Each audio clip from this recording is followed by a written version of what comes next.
ઝાલાવાડ પંથકમાં શિયાળુ પાકના વાવેતરની શરૂઆત કરવામાં આવી। કારતક મહિનાના અંતના આ દિવસોમાં ઝાલાવાડ પંથકમાં ઠંડીનું પ્રમાણ હજુ નહીવત જોવા મળી રહ્યું છે। આગામી દિવસોમાં ઠંડીનું પ્રમાણ ધીરે ધીરે વધવાની શક્યતાઓ છે, ત્યારે ઝાલાવાડ પંથકના ખેડૂતોએ ઋતુના મિજાજને પારખે વિવિધ શિયાળુ પાકોના વાવેતર શરૂ કરી દીધા છે। Story report by Jayendrasinh Zala, Lakhtar.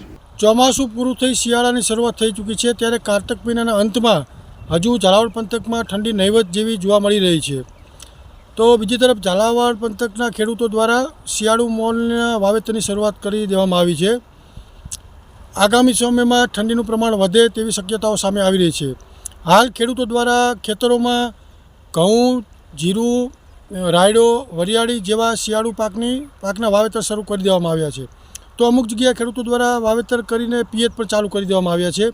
ગત ચોમાસામાં અતિ ભારે વરસાદ પડવાના કારણે ખેડૂતોના ઊભા મોલમાં ખૂબ મોટા પ્રમાણમાં નુકસાન થયું હતું, જેને લઈને ખેડૂતોને વ્યાપક પ્રમાણમાં નુકસાની વેઠવાનો વારો આવ્યો હતો। ત્યારે હાલ ખેડૂતો દ્વારા આ સિઝનમાં સારું મોલ પાકશે તેવી આશા સાથે શિયાળુ પાકના વાવેતરની શરૂઆત કરવામાં આવી છે।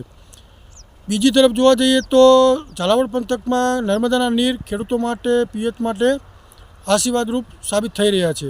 જયેન્દ્રસિંહ ઝાલા, મા ન્યૂઝ લાઈવ, લખતર, સુરેન્દ્રનગર।